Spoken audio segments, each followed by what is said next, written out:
But what I'm wondering is, did he bring the work home, not in the sense that he didn't pay attention, but that he would talk to you about some of the passions that were driving him at work? Oh, yes. Just to be clear, it wasn't that he was just, I mean, I've told the story, but he believed very much we should be very much involved in what was going on. So that, for instance, when most mothers would take their children to the playground when they were 3 and 4 years old, my mother took us to the Senate Racket Committee hearings. And my first words were, I refuse to answer that question. So it was, and just so you know, my mother thought this was good not only for us, she thought it was good for the kids in the carpool. So they would say, oh no, what happened today? Mrs. Kennedy is driving. So there was always a sense that we better know what's going on. And if you didn't know what was going on, you were, disciplined. So it was very high standards.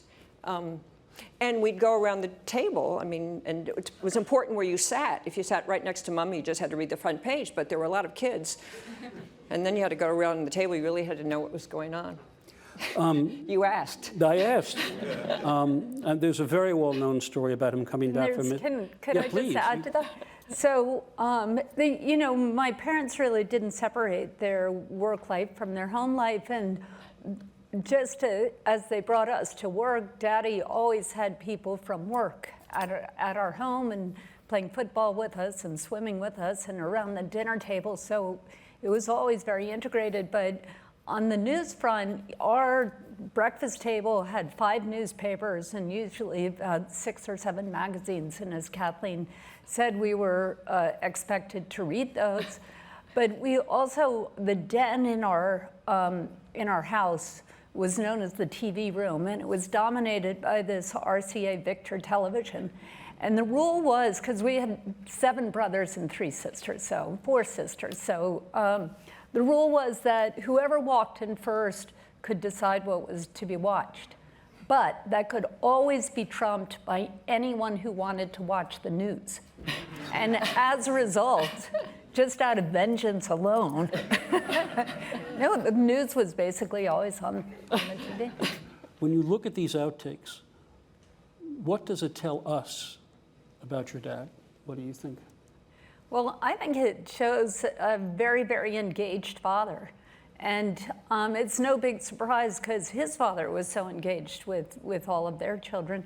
But it's really interesting because if you go back and watch like the first couple of episodes of Mad Men, that is Don Draper. That is the model of what it was to be a father in the 1960s. And that is not at all who my dad was.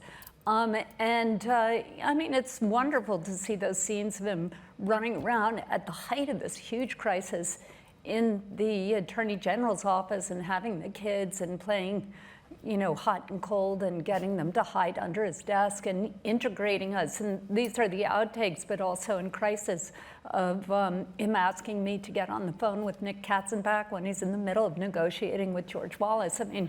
It's pretty remarkable, but he really did want to integrate us fully into his life, and he had this kind of sense of humor and a sense of ease about the difficulties that he faced that allowed him to do that, to be very present and to always have this sense of humor that you saw. I got to tell you, we could devote an entire evening just to the more humorous aspects of what he said and did. To me, it's one of the parts of him that's least understood. But Lawrence, one of the things that struck me about these outtakes was they don't talk the way they do on the West Wing and Madam Secretary. Nobody walks around giving speeches. Well, just for the record, they don't talk on Madam Secretary the way they talked on the West Wing. Let's be clear. Okay, but they don't. What I'm getting at is what you get here is the cryptic language, the long pauses. Mm-hmm. Robert Kennedy and somebody just going and just stroking that emblematic gesture of what art, how are we, where are the pieces fitting? And as somebody who worked for a time, before you became pure and a journalist, how much does that capture the way it really happens in the back rooms of the political world? Well, that is my real experience, which was for working for Senator Daniel Patrick Moynihan. That was my spot in government. And what I think you're watching there, Jeff, is more than talking, what you're watching is thinking. And you are watching, especially watching Bobby think, because he's the decision maker in this room. And for me, one of the most beautiful and important and essential moments there is scene stealer Kerry has stepped into the Attorney General's realm when he's in the middle of a very important conversation, and you can tell it's really important because he's not talking.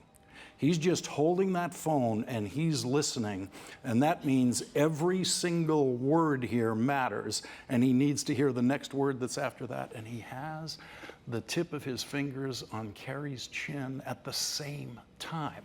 And the word multitasking had not yet been invented, and it would not apply, because this was completely integrated behavior. There wasn't a disconnection between this hand that held the phone and this crucial information and this hand that was doing something equally important in his life. It's March of 1968. How much is Robert Kennedy talking to you about whether or not he's going to, in fact, run for president? How much was that a part of the dinner conversation?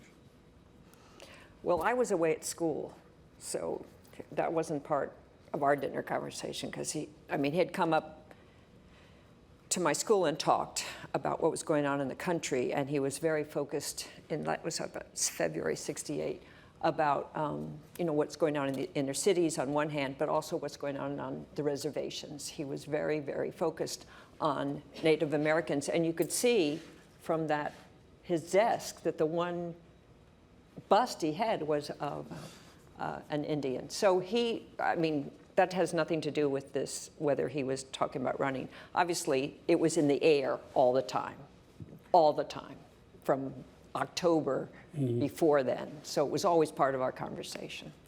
But you probably were there more. Yeah, I was only 8 years old, but I remember him going around the table and asking all of us kids what we thought about running. Saying he was thinking about it, and what did we think?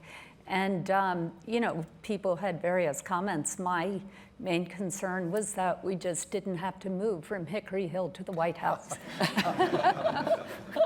Lawrence, you, from a distance, in the sense that you weren't, a young whippersnapper wasn't there, but as you looked and sort of took a time machine back 50 years, what was your sense about what his struggle was about whether to do this or not?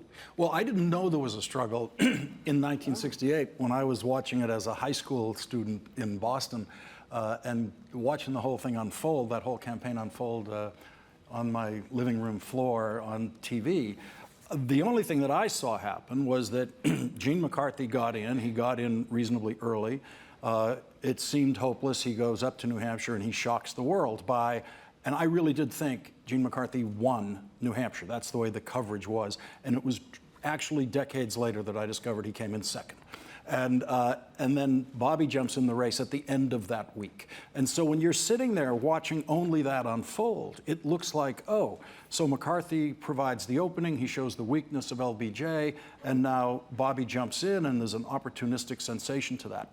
I had no idea that Bobby was thinking about it long before Gene McCarthy, that Al Lowenstein had come to him, that he had said maybe a couple of times and then went back to no and went back and forth. And I had no idea that it was such a big and ongoing year-long struggle for Bobby to get to the point of deciding to run, and that he had actually decided to do it before Gene. Yeah, he had told Peter Edelman on the way to Cesar Right. Chavez to break the Texas. I'm running. That's right. The subtitle of your book is The Transformation of American Politics. You know what they say on television? In 30 seconds, or take a little more.